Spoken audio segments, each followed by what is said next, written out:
People think the worst things are loud. Screams, sirens, breaking glass.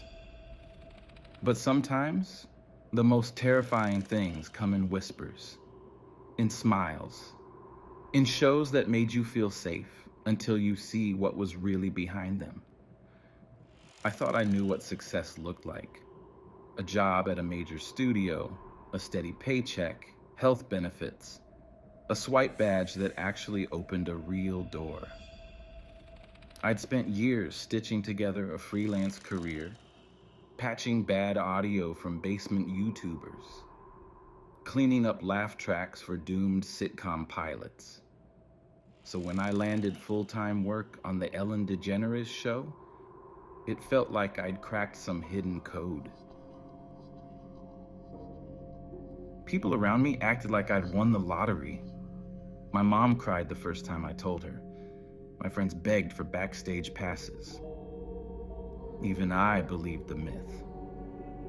Ellen wasn't just a talk show host. She was the industry's patron saint of kindness. A household name with a smile you could build your personality around. It wasn't just a gig. It was like joining a legacy, a kingdom of daytime comfort, where laughter ran on schedule and dancing solved everything. But the thing about kingdoms, they always have dungeons. For my first week, things didn't sit right. Nothing obvious. No screams in the dark, no flashing red lights. Just static. The kind you can't see but feel. Little glitches in reality that you try to brush off, but they collect behind your eyes. Like the feeling when a song skips for half a second and you wonder if you imagined it. There were pictures lining the hallway, framed portraits of celebrity guests, standard stuff. But when I passed them, I stopped looking. Because too many times, it felt like their eyes tracked me. Not metaphorically, tracked me. Like some invisible hinge had clicked behind the glass. I remember standing in front of one photo, breathing in deep, and watching the corners of the frame pulse ever so slightly. I chalked it up to exhaustion. Hollywood hours, adrenaline, and sleep debt. Then came the booth. I was working a late shift. Just me, the soundboard, and an empty hallway outside. But I couldn't shake the pressure in my chest, like someone was leaning on it, watching me. Not from behind me, through me. As if the building itself had bent its head down to examine me through some invisible lens. I'd twist around in the chair, convinced I'd see someone in the doorway. Nothing. Just silence, thick enough to chew. I started calling it the glass. Like something had formed between me and the rest of the world. Not just separation, containment. And yet, the work continued. I edited applause tracks, aligned audio files, synced video feeds. I did everything right, but there was this invisible pressure, like the studio was always aware. And the weirdest part, no one else seemed to feel it, no one talked about it. Except for one man, tWitch. Boss wasn't just a DJ, he was the show's heartbeat. You felt him before you saw him, like gravity shifting. He didn't move with choreography. He moved like it was the only way to stay grounded. Like stillness meant surrendering to something darker.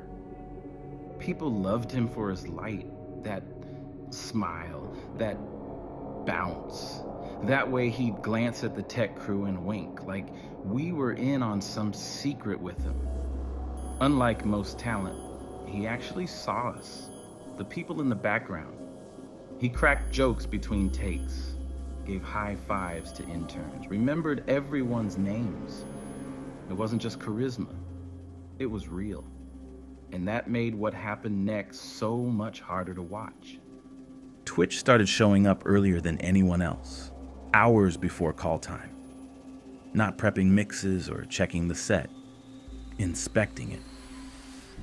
I watched him walk the halls, stopping in corners no one used. He'd touch the walls like he was testing them. Once, I saw him crouched behind a fake plant, phone in hand, aimed at the ceiling like he was recording something.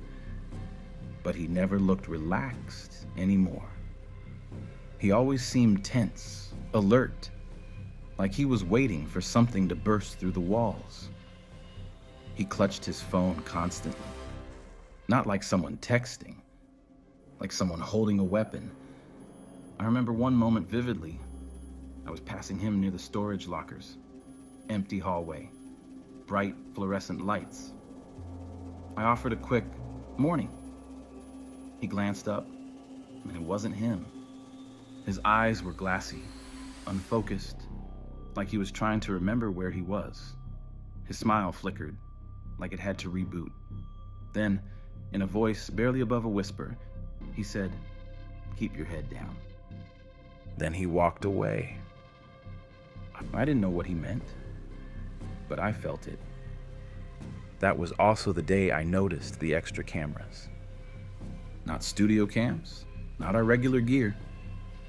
These were hidden, duct taped behind wall grates, inside light fixtures, angled the wrong way, facing the crew, facing tWitch, facing the quiet places in the building where nothing should have been worth filming.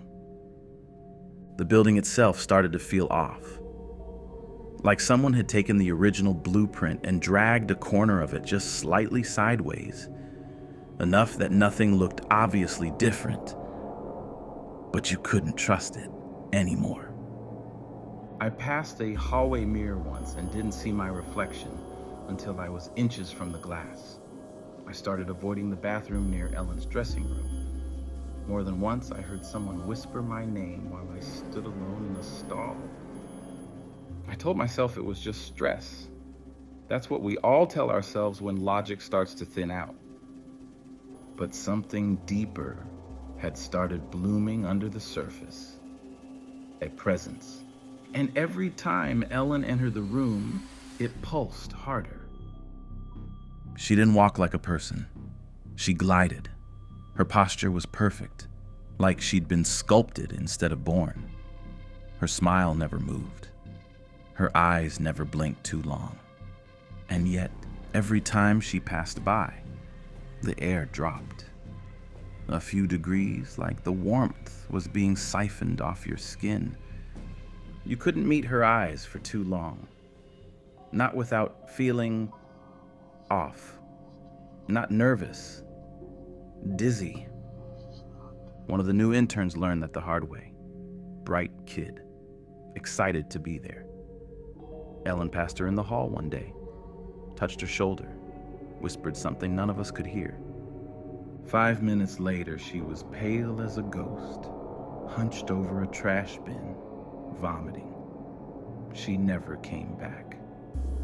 We laughed it off, called it nerves, Ellenitis, but no one really thought it was funny, because we all felt it too. And tWitch, he felt it worst of all. It started in Studio 3, or what looked like Studio 3.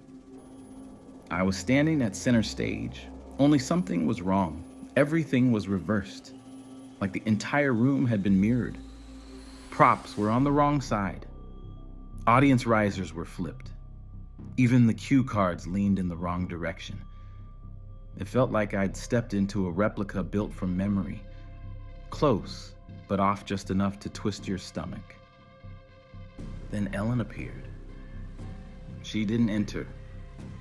She was just there, standing where tWitch usually danced. Her face was wrong, stretched, like the skin had been pulled too tight over something else. Her mouth curved into a smile too wide, too still. Her eyes were black, not shadowed, not tired. Black, all pupil, no whites, no emotion, no humanity. She opened her mouth to speak, but her voice didn't come out as sound. It came out as static, white noise layered with garbled whispers. One sentence reached through the distortion. "I can see you watching." I woke up gasping, my body drenched in sweat. I was shaking. My ears were ringing like I'd just escaped a concert speaker. I reached for my phone out of habit. No missed calls, no new emails. Just one notification. File received, control. 02 final dot move. I didn't open it. I didn't touch it. I stared at it for hours. The icon just sat there, pulsing against the black screen like a heartbeat. Eventually, I tried deleting it. Twice. The folder disappeared, then reappeared. Same name, same timestamp. Sitting exactly where I left it. Like it had never been removed. Like it wanted me to try again. Like it was waiting. That night, I barely slept.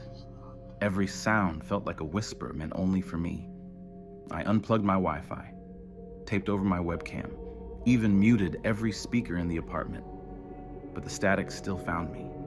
Not in sound, but in presence. In the air. In the corners. And when I did manage to close my eyes, I saw her face. Not Ellen's familiar TV smile, but something older, something hungrier. A face stretched too thin over too many teeth. The smile that followed me home. After that night, tWitch wouldn't look at me. Not even in passing, not even from across the lot. It was like my existence had become dangerous to him, like being near me might trigger something worse. I saw him once by the loading dock. Everyone else had gone home. He was alone, staring at his own hands. Then, under his breath, "She knows who you are now." The file vanished the next day. Not deleted, not corrupted, erased. My entire desktop was clean. Recycle bin empty. No logs, no trails. Like the file had never existed. Like she had removed it herself. But Ellen kept smiling. That Tuesday started like any other. Coffee, hallway small talk, missed cues in rehearsal. By the end of the day, I knew too much. tWitch was missing. Not late, not rescheduled. Missing. No calls, no messages, no chatter about it. He was just gone. And the studio responded like he had never been real. No one said his name. His face disappeared from the hallway portraits. His workstation was cleared. But they missed something. I was pulling old footage for a tribute reel Ellen had requested. Somewhere buried deep in a B-roll archive, I found a folder. It didn't belong to any of our databases. The timestamp said it was created 3 days in the future.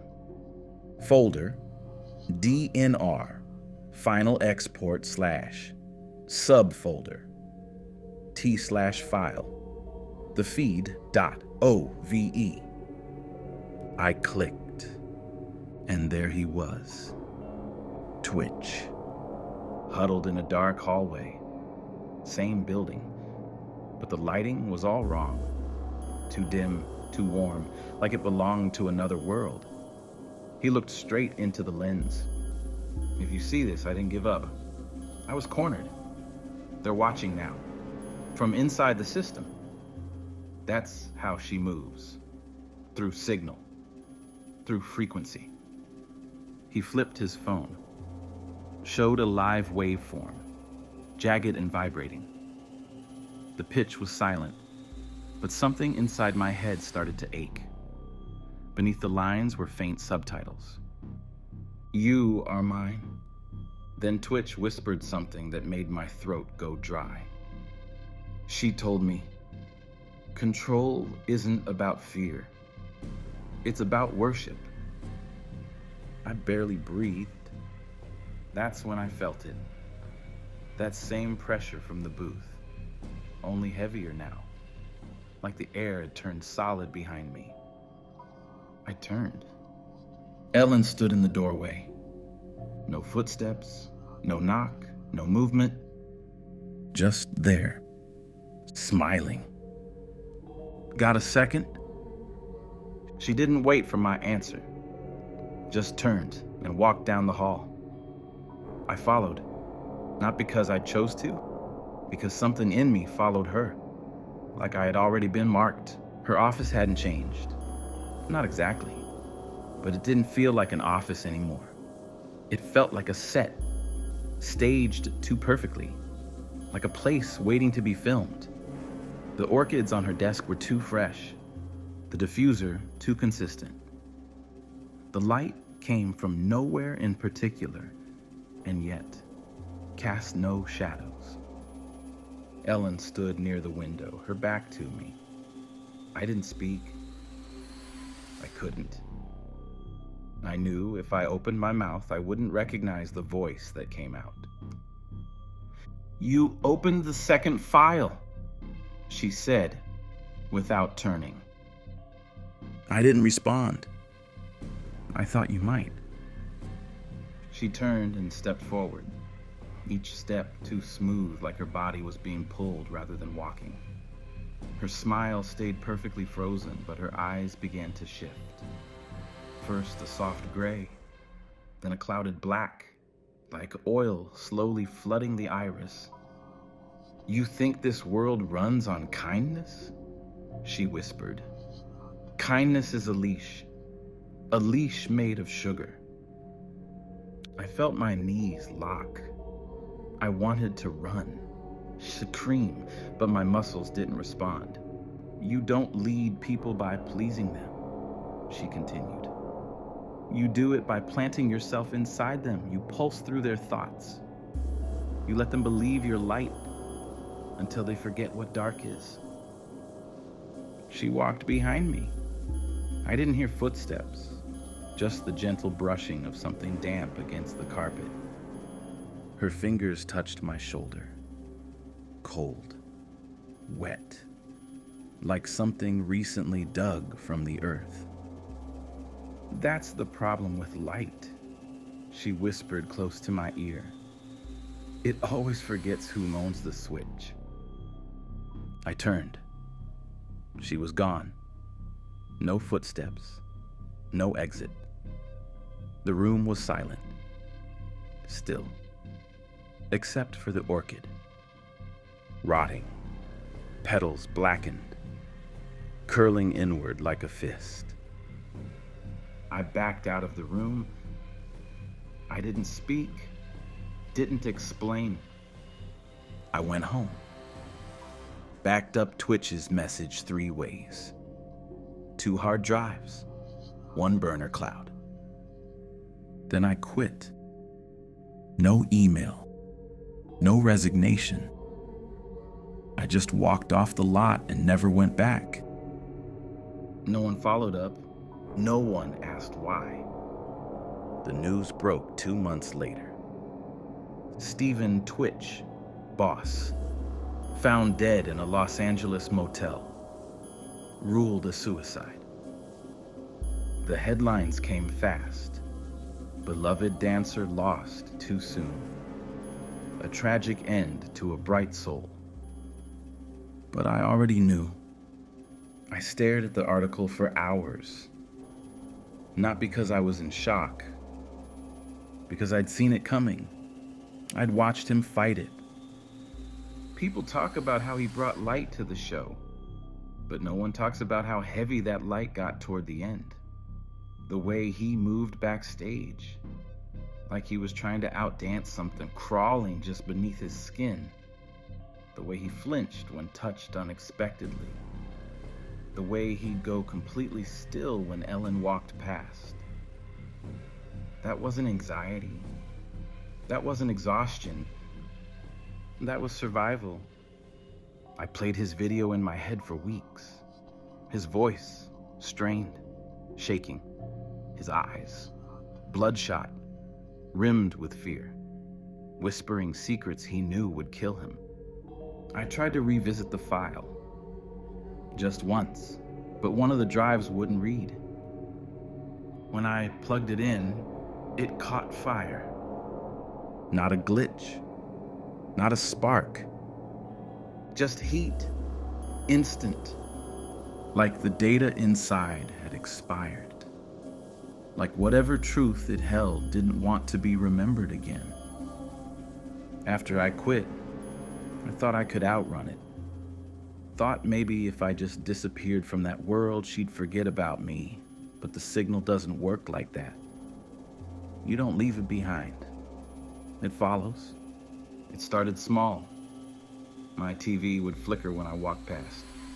Once, my Bluetooth speaker turned on by itself in the middle of the night. No music, no voice, just static. Wet, heavy static. Like it had depth. Like it was breathing.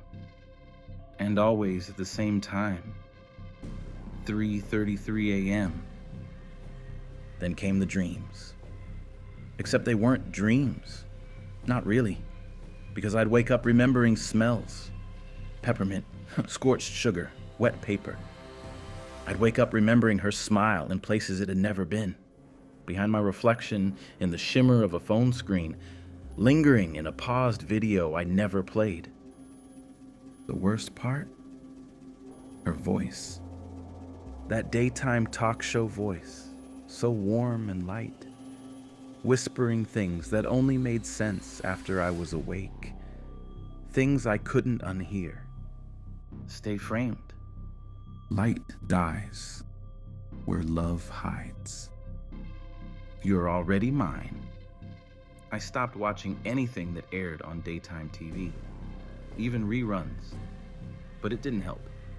Her face would still show up, on ads, thumbnails, reaction clips. She was everywhere, and each time I saw her, I could feel something inside me tighten, like a knot I hadn't known, was slowly pulling shut. That's when I understood. I hadn't escaped. I'd been marked. I drove past the old studio one night, months after the funeral. Told myself I needed closure, but deep down I knew it wasn't a choice. Something had summoned me. The sign was gone. The building nameless. Windows blacked out. No lights. But it didn't feel abandoned. It felt watchful, like it was holding its breath. I parked across the street. No music, no phone. Just silence. Then my phone buzzed. No number, no name. Just a file notification. Shared with you. Say, no nothing final.m move. I didn't open it. I deleted it instantly. Then I threw the phone into a storm drain and drove home in silence. But I knew what it was. The last file. The one Twitch made for someone like me. Someone who got too close. Someone who saw too much. That night, I didn't sleep.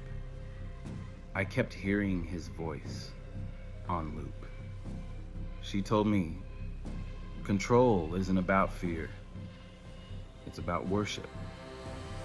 He didn't die by his own hand. He was cornered, hollowed out, taken. He tried to warn us, but nobody listened. They still don't.